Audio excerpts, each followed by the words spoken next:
जी दोस्तों, कैसे हैं आप सभी। आशा करती हूँ आप सभी बहुत अच्छे हैं और अपना ख्याल रख रहे हैं।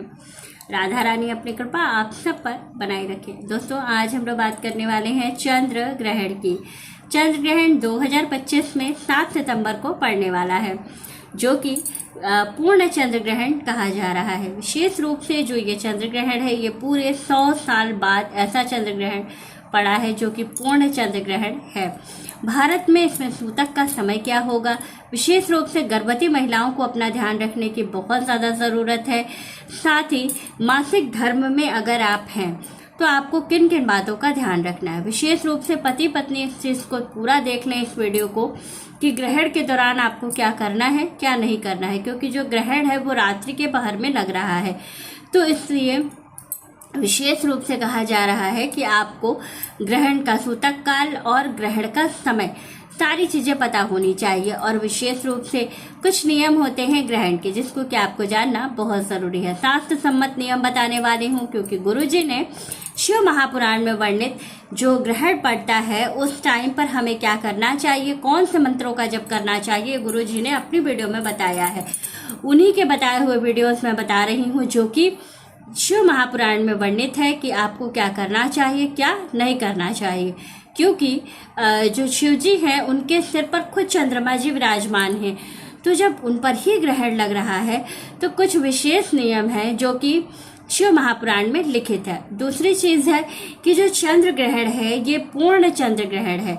आंशिक चंद्र ग्रहण पर उतना खतरा हमें नहीं होता है जितना कि हमें पूर्ण चंद्र ग्रहण पर होता है। और इस बात का जो इस बार चंद्र ग्रहण पड़ रहा है, बोला जा रहा है कि इस बार वो ब्लड मून में दिखेगा, यानी कि जो चंद्रमा है वो बिल्कुल रेड हो जाएगा और ब्लड मून इसे नाम दिया गया है।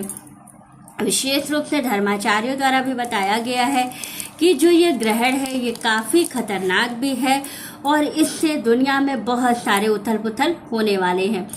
तो क्या होगा ये तो आने वाला समय बताएगा, क्योंकि जो भी चीज़ें हैं वो भविष्य के गर्भ में छिपी हुई हैं कि अभी भविष्य में क्या होगा। लेकिन फिलहाल अभी जो ग्रहण पड़ने वाला है इसमें हमें अपने आप को सुरक्षित कैसे रखना है, हमें इस बात का ध्यान रखना है। तो विशेष रूप से अगर उस दिन किसी को मासिक धर्म आ जाता है या उसके पहले आज आया हुआ है, हम उस दिन स्वच्छ नहीं हैं, तो हमें किन किन बातों का विशेष रूप से ध्यान रखना है, कौन से मंत्र का जप करना है जिससे कि ग्रहण का बहुत ज़्यादा प्रभाव हमारे ऊपर ना पड़े। क्योंकि देखिए, ग्रहण लग रहा है तो असर सभी के राशियों पर कुछ ना कुछ तो सभी पर पड़ेगा। कुछ पर थोड़ा अच्छा थोड़ा बुरा पड़ेगा, किसी पर बहुत बुरा पड़ेगा और किसी पर बहुत अच्छा पड़ने वाला है। तो सभी राशियों का अपना अपना वो है कि किस पर क्या असर पड़ेगा, लेकिन पड़ेगा सभी पर। इन सभी चीज़ों में विशेष रूप से ध्यान रखना है गर्भवती महिलाओं को। गर्भवती महिलाएं इस समय बहुत ज़्यादा डरी हुई हैं कि हमें क्या करना है, हमारा गर्भस्थ शिशु, उसे कोई इस तरह की कोई परेशानी ना होने पाए, उसे कोई दिक्कत तो नहीं होगी, उसे कोई परेशानी तो नहीं होगी, मेरा गर्भस्थ शिशु स्वस्थ तो रहेगा। जो अभी नई मदर बनने वाली हैं वो सभी बहुत ज़्यादा टेंशन में हैं। तो देखिए, आपको बहुत छोटे छोटे उपाय बता रही हूँ जो कि शिव महापुराण में लिखा हुआ है कि जब महिला गर्भवती होती है और ऐसा कोई ग्रहण पड़ता है तो उसे किस किस बात का ध्यान रखना चाहिए, कैसे कौन सी सावधानी रखनी चाहिए जिससे कि उसके गर्भस्थ शिशु को कोई परेशानी नहीं होगी। तो क्या करना है, सबसे पहला काम आपको ग्रहण के सबसे पहले आप समय जान लीजिए कि जो ग्रहण है वो कितने बजे स्टार्ट हो रहा है। तो भारत में जो ग्रहण दिखेगा वो 9:57 पर शुरू होगा और ग्रहण का जो मोक्ष होगा वो होगा 1:56 पर, यानी कि तकरीबन 3 घंटे का ग्रहण है, 3 से 4 घंटे का ग्रहण है। लेकिन इस दौरान आपको सोना नहीं है। पहला काम, आपको सोना नहीं है, लेटना भी नहीं है, बैठे रहना है, पहला काम। दूसरी चीज़ है, जो गर्भवती महिला है वो अपने नाभि के अगल बगल आपको क्या करना है, चंदन लेना है। कौन सा, जो लाल वाला चंदन हम चकले पे घिसते हैं वो वाला चंदन लीजिएगा। शिव जी के कौन से मंत्र का जप करना है आपको, ओम सांब सदाशिव बोलते हुए उसके जो लाल चंदन है उस चंदन से 7 बार अपने नाभि के किनारे किनारे आपको पूरा लेपन करना है। इससे आपके गर्भस्थ शिशु पर किसी तरह का कोई असर नहीं पड़ेगा। तीसरी चीज़ आपको क्या करनी है, अपने रूम का पर्दा इतने अच्छे से लगाइएगा कि ग्रहण का छाया मात्र भी आपके कमरे में ना आए। इस बात का ध्यान रखना है। एकदम कमरे में अंधेरा करके और पर्दे को बहुत अच्छे से लगा के, या अगर आपका कमरा ऐसी जगह पर है जहाँ से सूर्य और चंद्रमा दोनों दिखते हैं, तो आप किसी अंदर के कमरे में चले जाइएगा उतनी देर के लिए जितनी देर ग्रहण लगा हुआ है, जहाँ पर आपको आपके गर्भस्थ शिशु पर और आप पर कोई असर ना पड़े। इस बात का आपको विशेष ध्यान रखना है। चौथी चीज़, जो कि धारदार चीज़ें होती हैं, चाकू, कैंची, सुई, इन चीज़ों का यूज़ भूल कर भी नहीं करना है। अपने बालों को खुला रखना है, बालों को भी नहीं बांधना है। हाथ में कलावा, धागा, इस तरह का कुछ भी अगर आपने बांध रखा है तो सबको ग्रहण शुरू होने से पहले काट दीजिएगा। मतलब सूतक काल लगने से पहले ही आपको काट देना है। सूतक काल कितने बजे लगेगा? 12 बजे। दिन में 12 बजे सूतक काल प्रारंभ हो जाएगा, तो उसके पहले आपको वो सारे धागे वगैरह जो आपने बांध रखे हैं पैर हाथ में, सब काट दीजिएगा। बाल में रबड़ लगा करके, चोटी बना करके नहीं रखना है, बाल को खुला रखिएगा। पानी पीते रहिएगा, पानी पीते रहिएगा। पानी में तुलसी डाल करके रख लीजिएगा। तुलसी आपको नहीं खानी है, सिर्फ पानी पीना है तुलसी को हटा करके। इस बात का ध्यान रखना है। वॉशरूम का यूज़ आप करिएगा। बाकी स्वस्थ लोगों के लिए वॉशरूम मना होता है ग्रहण के दौरान, लेकिन गर्भवती महिला के लिए ऐसा कोई नियम नहीं है। तो आपको अगर वॉशरूम महसूस हो तो आप ज़रूर जाइएगा, जिससे कि आपके बेबी को कोई परेशानी ना हो। इसके बाद आपको क्या करना है, ग्रहण के दौरान आपको फर्श पर बैठना है या किसी चेयर पर बैठिएगा। बेड पर आपको नहीं बैठना है, आंख बंद करके नहीं बैठना है, आंख खुला रखना है। और मोबाइल में, टीवी में, कहीं पर भी आपको ग्रहण नहीं देखना है। आपको बैठ करके मंत्र जप करना है या शिव जी का कोई भजन आपको सुनते रहना है। तो शिव जी आपके बच्चे की रक्षा करेंगे, उसको किसी तरह की कोई परेशानी नहीं होने देंगे। जब आप लाल चंदन अपने नाभि के किनारे लगा दीजिएगा तो वैसे भी जो है आपके शिशु पर एक सुरक्षा कवच बन जाएगा। इसके बाद अपने कमरे में, अपने बगल में आपको एक जलदार नारियल पे रक्षा लपेट करके रख लेना है। दूसरे दिन जब ग्रहण खत्म होगा तो आपके घर का कोई व्यक्ति उसको बहते जल में प्रवाहित कर देगा, आपको नहीं जाना है।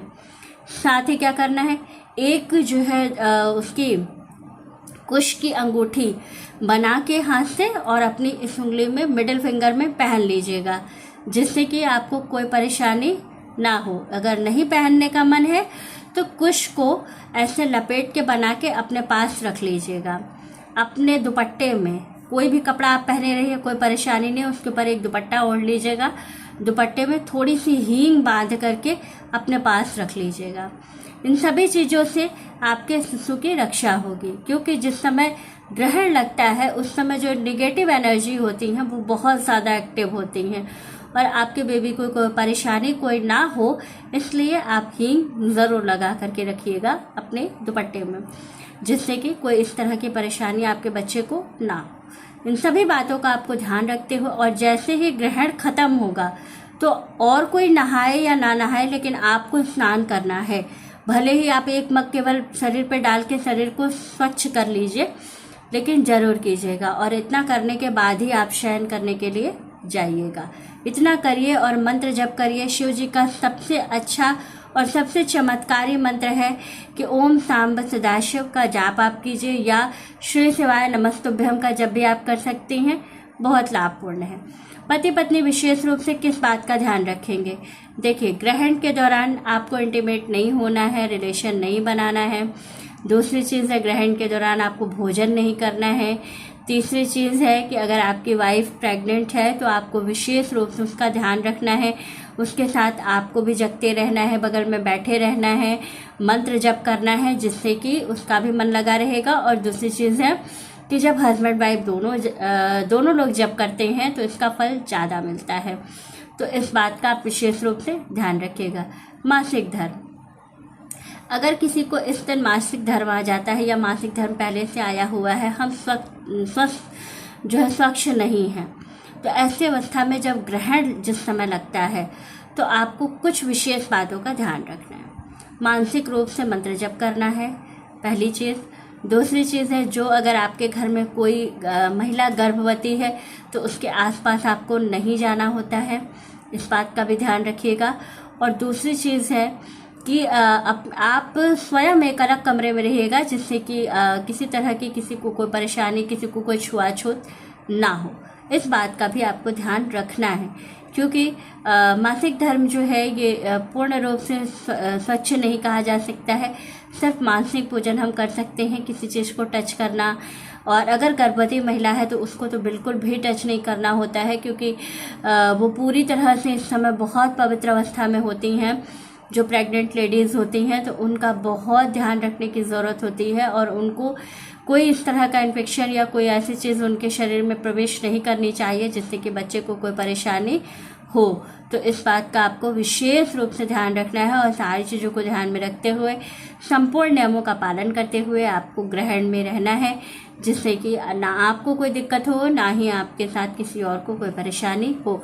और डरने की बिल्कुल ज़रूरत नहीं है। नाम जापक जितने हैं उनको कहीं भी ग्रहण से डरने की कोई आवश्यकता नहीं है। जो लोग नाम जापक हैं, जो लोग भगवान की शरण में हैं, उनको बिल्कुल टेंशन लेने की कोई ज़रूरत नहीं है। इस बात का आप विशेष रूप से ध्यान रखिएगा।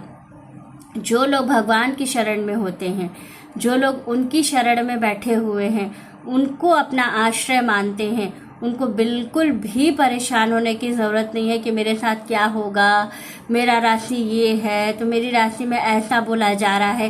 कोई टेंशन आपको नहीं लेना है।